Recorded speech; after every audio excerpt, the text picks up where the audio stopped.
Well,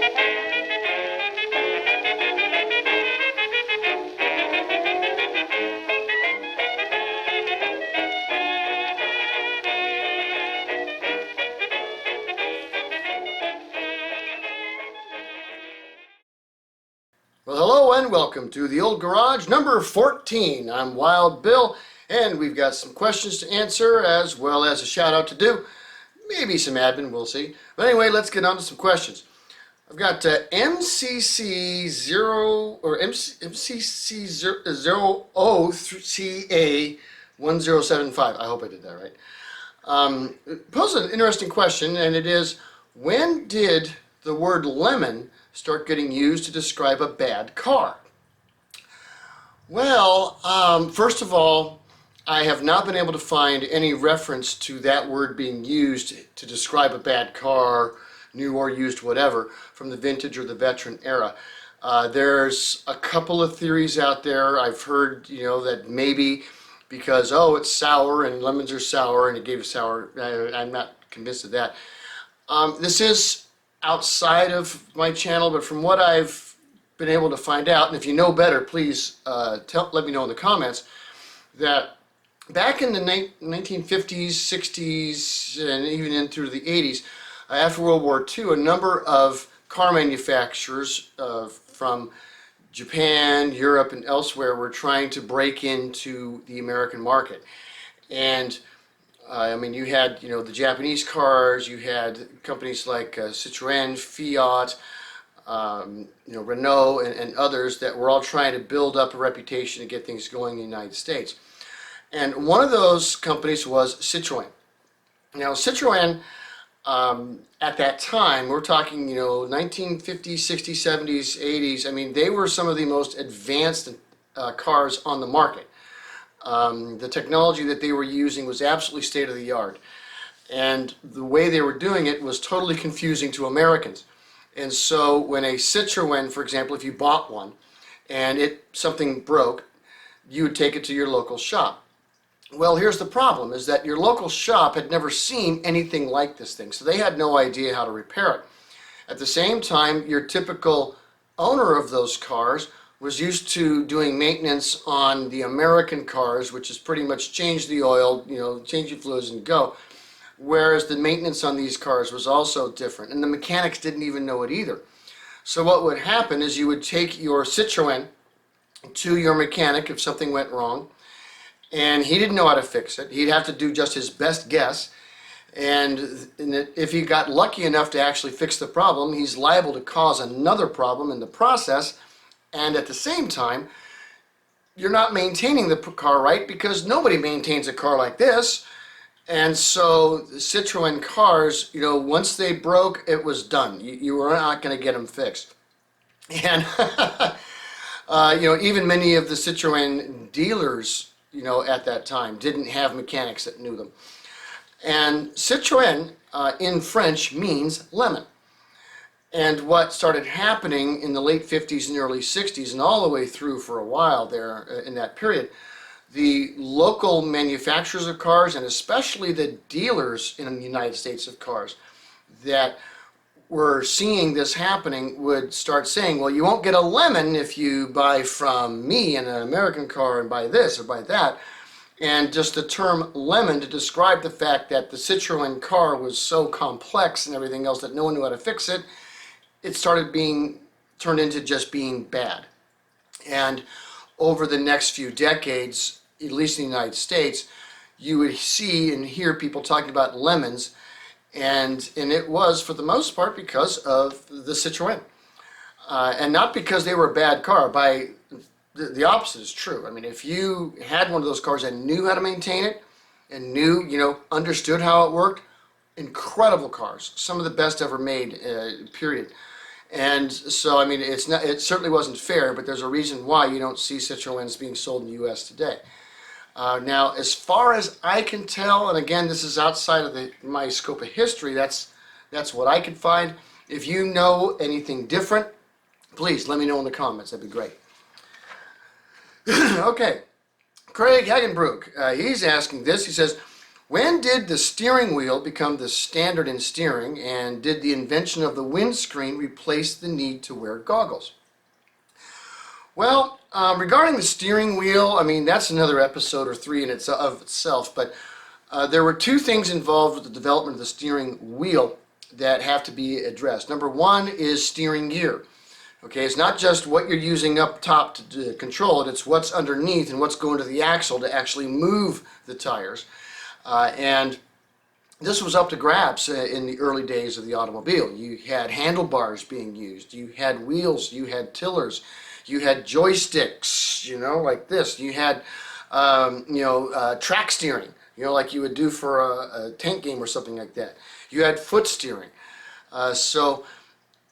It was, number one, you had to develop the steering gear to be able to handle whatever method you were using. And one advantage that the wheel has is that you can much reduce the effect of your steering so that a tiny little turn does not make a drastic movement on the road.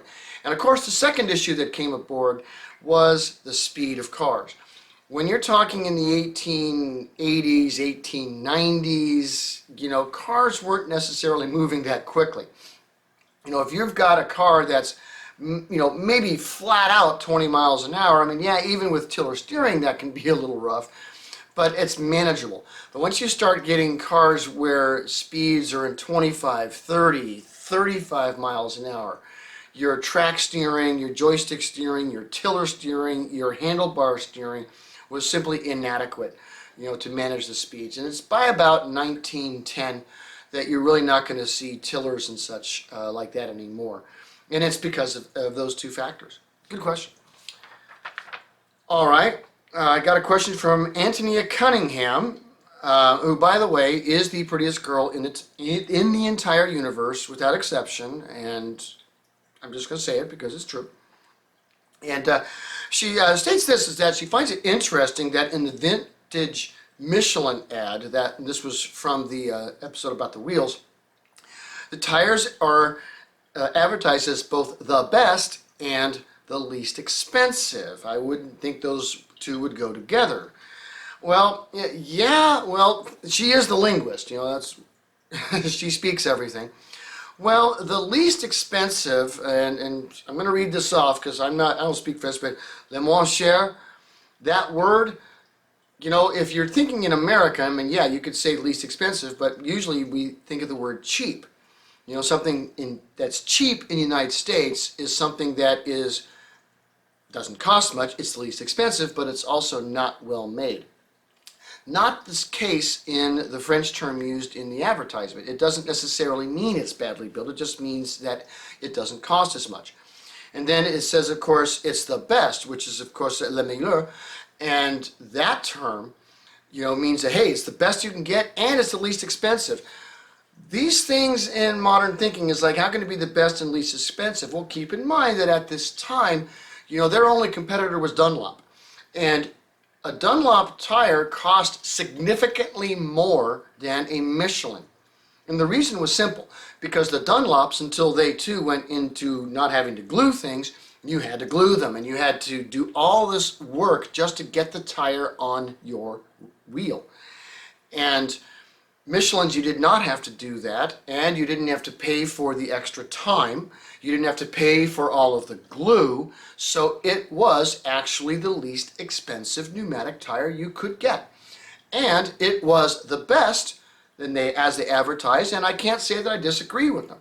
Because if you don't have to go through that crazy process, and if there is a problem, because they're going to happen, it's easy to repair, that's going to be and equating to the best. So that's why they advertised it, and they really pushed forward that advertising for a long time. And that if you want to go on a real road trip, you know, you need Michelin tires, because, you know, even if you find yourself with a flat tire, you're going to be able to patch it up and you're going to be able to go to wherever you want to go. If you've ever heard of the Michelin star rating that they have for restaurants, you know, like Gordon Ramsay's, all his Michelin stars, it was because of this that they created their road trip guides, which include which are the best restaurants, So, because if you have Michelin tires, you're going to be able to go long distances. And so therefore the company promoted this by creating that guide in order to let people know, use your tires, use your car, go on road trips, and we're going to help you find good things to do while you're there. So, great thing, great point.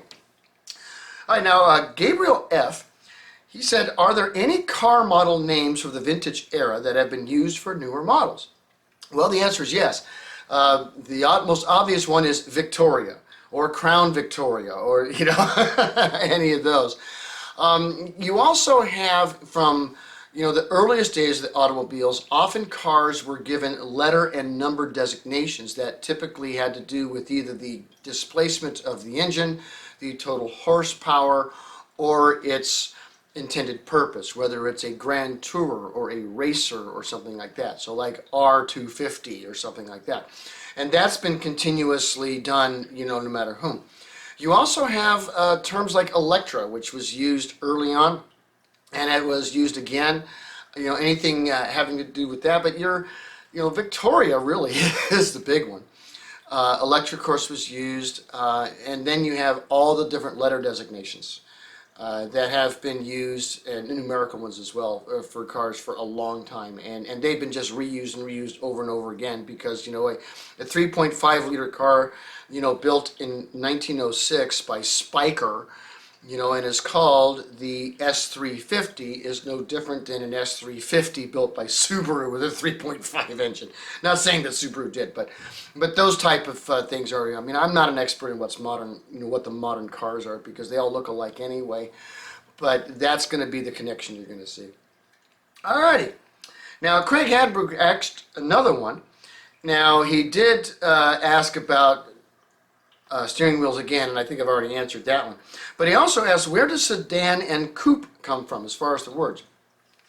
Well, coupe or coupe is a French term, and it originally came out in the early 19th century, and it denoted a horse-drawn carriage that had an enclosed body that was designed to seat two people, and then the driver was outside on his separate bench. That was called a coupe or coupe.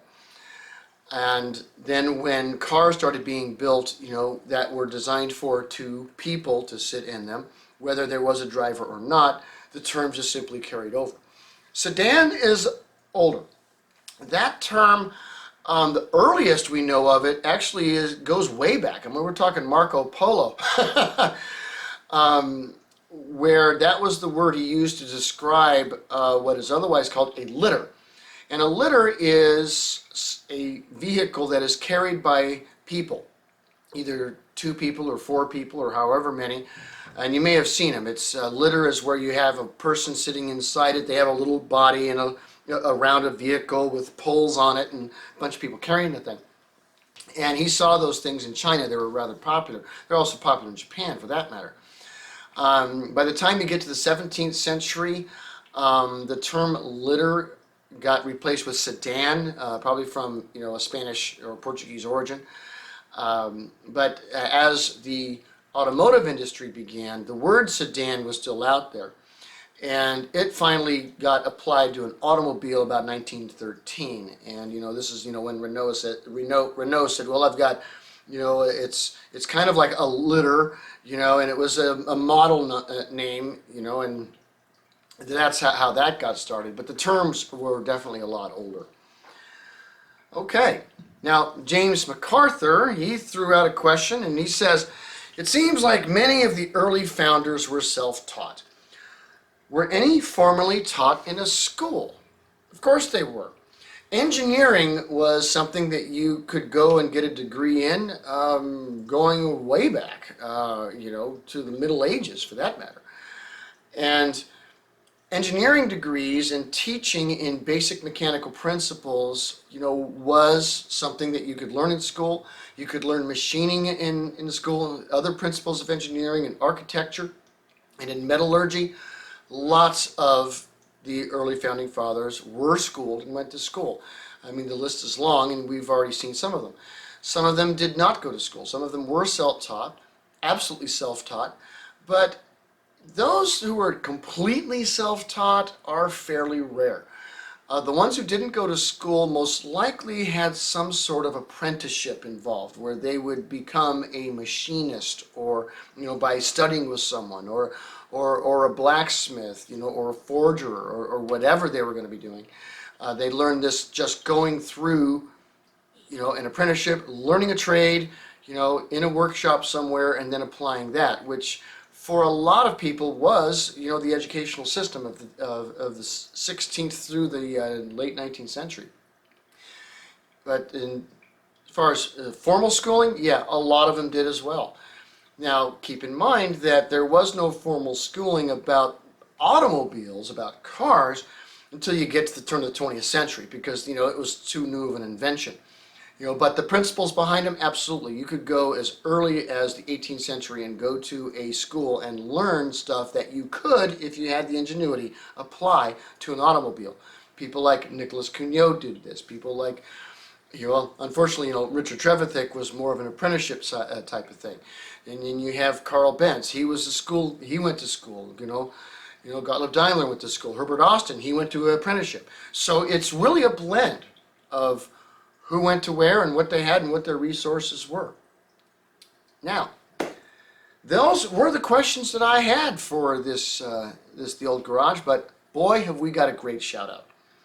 You may not have heard of this channel, but if you haven't, jump on it, because I don't know about yourself, but myself, when I look at these old cars in this era, what would it be like to actually be there on the street in 1910, in 1915, in 1920, in 1930, whatever, and actually see what it really looked like and see film of it?